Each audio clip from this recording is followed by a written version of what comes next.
Quyidagi algebrik misol hamda bu geometrik misolga yechim qilamiz. Birinchi geometrik misolga yechim qiladigan bo'lsak, algebrik misolga belgilash kiritib, sal vaqtimiz ko'p ketadi. Bu geometrik misol osonroq bo'lgani uchun shundan boshlaymiz. Xo'sh, bu burchakda DBC uchburchak qaraydigan bo'lsak, 90 gradus uchburchak turibdi. 90 gradus uchburchakda mediani o'tkazganimizda mediani o'zini xossasiga ko'ra o'zi borgan tomoni teng 2 ga bo'ladi. Ya'ni gipotenuzaga borgani uchun gipotenuzani teng 2 bo'ladi. Bu hozir bizda 2k ga teng. Bu ham k, bu ham k bo'ladi. Va yana xossasi bor.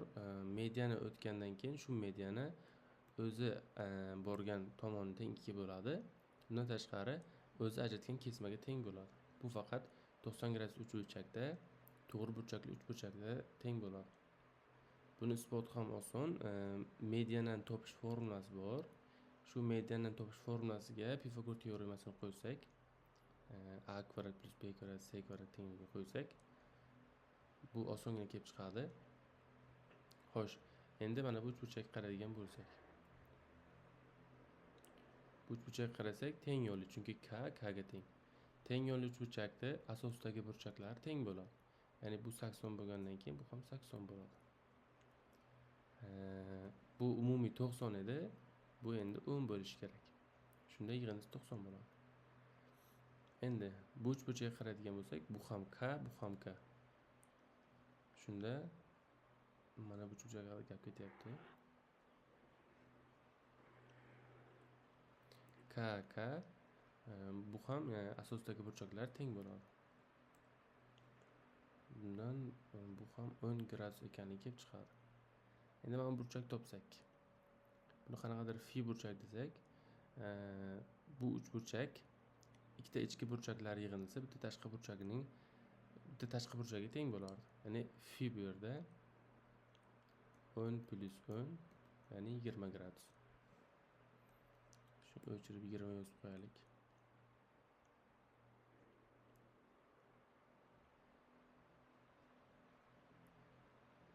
gradus. Yoki mana 80 160 bo'ladi. 20 ni qo'shganimizda 180 bo'ladi. Uchburchakda ichki burchaklar yig'indisi 180 gradusdan foydalanamiz. Endi bu uchburchakka qarasak.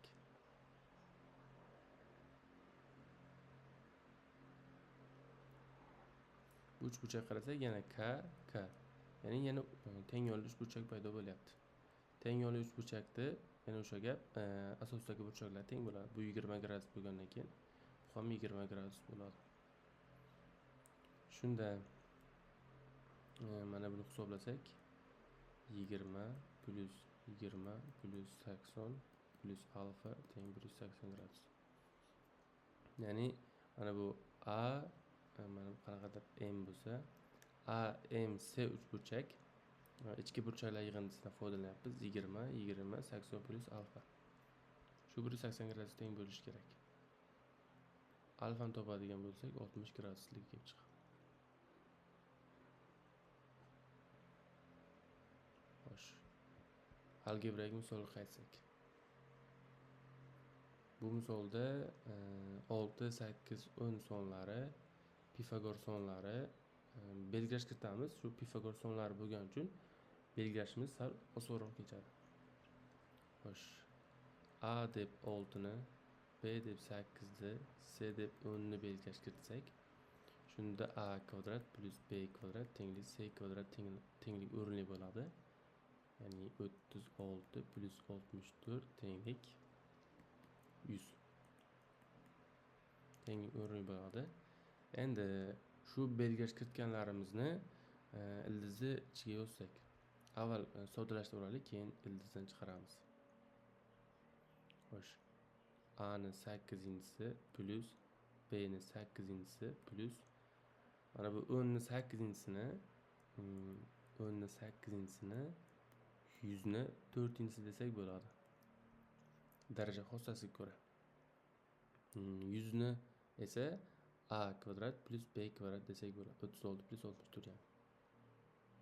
Shuning uchun a kvadrat plus b kvadrat 4-si. Shuni hisoblaylik, keyin 2 ga bo'lib ildizdan chiqaramiz. Endi mana bu qavsni Newton binomi yoki kim qaysi usul bilsa ishlash mumkin. Newton binomi, Pascal uchburchagi bilan koeffitsiyentlarni aniqlab hisoblab qo'yish ham mumkin. Yoki bir marta kvadrat oshirsak, ichidagi ifodani yana bir marta kvadrat oshirishimiz kerak. Shu qulay va eng oson usul. Ya'ni mana bu a kvadrat plus b kvadratni kvadratga oshiramiz. Chiqqan javobni yana kvadratga oshiramiz. Shunda 4-darajaga oshirgan bo'lamiz umumiy holda.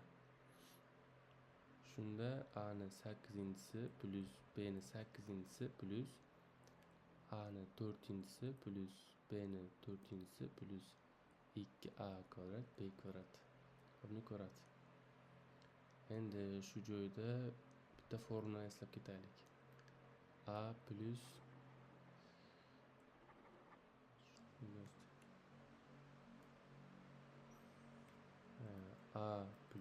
b plus c ning kvadrati. Ko'pchilik bu formulani biladi. Yana yozib qo'yganimiz yaxshi. A kvadrat plus b kvadrat plus c kvadrat plus, demak har birining kvadrati va aralash ko'paytmalarni ikkilanganligi. 2ab plus 2bc plus 2ac. Shu formuladan foydalanib mana bu kvadratni ochib chiqamiz. Mana bu tomondan yozib olsak, a ning 8-si plus b ning 8-si plus a ning 8-si plus b ning 8-si plus 4a ning 4-si b ning 4-si plus 4a ning 6-si b ning kvadrati plus 4a ning kvadrati b ning 6-si. Shunda soddalashtirsak, 2a ning 8-si plus 2b ning 8-si plus 6a ning 4-si b ning 4-si plus 4a ning 6-si b ning kvadrati. To'g'ri, 4ta va yana bitta qavs qolib ketibdi. 2ta a ning 4-si b ning 4-si. Birinchi mana bu 2ab. Shuni o'rniga a ning 4-si b ning 4-si qo'yamiz. Shunda 6ta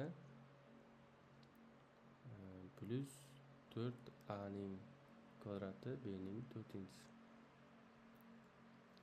Tenglik.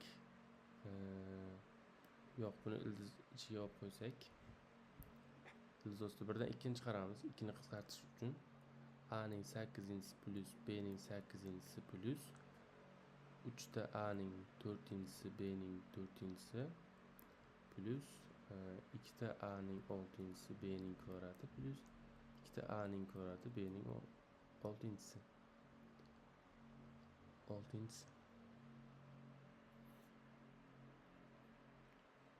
Böyle doğru.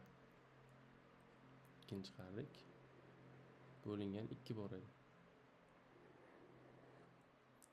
Ikkilarni qisqartirsak,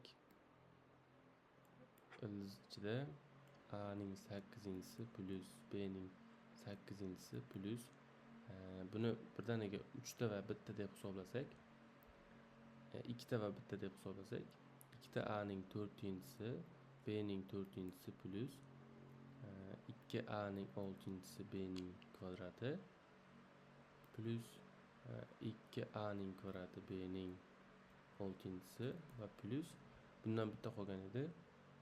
Demak a ning 4-si b ning 4-si. Yoki kimdir to'la kvadrat ajratishni bilsa, shundan foydalansa ham bo'ladi. Yoki 3 tani 2ta plus bitta deb hisoblasak ham bo'ladi. Shunda bu to'la kvadratni beradi. A ning 4-si plus b ning 4-si plus a kvadrat b kvadrat. kvadrat bilan ildiz qisqaradi.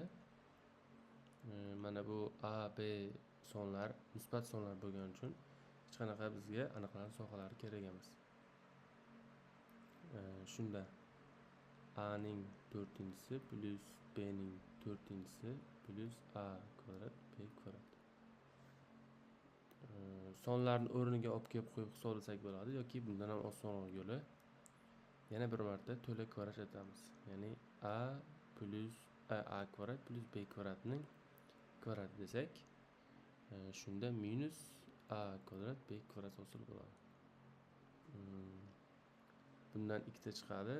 Ikkitani ayirib tashlasak, bitta qo'shilgani sababli minus ikkita bo'ladi. Minus bitta bo'ladi. Yoki ikkita qo'shib, bitta ayirib qo'ysak ham bo'ladi. Xullas, to'la kvadrat ajratishni hamma bilsa kerak. Buni yana bir marta tushuntirish shart emas. Xo'sh, A kvadrat plus B kvadrat o'rniga 100 qo'yamiz.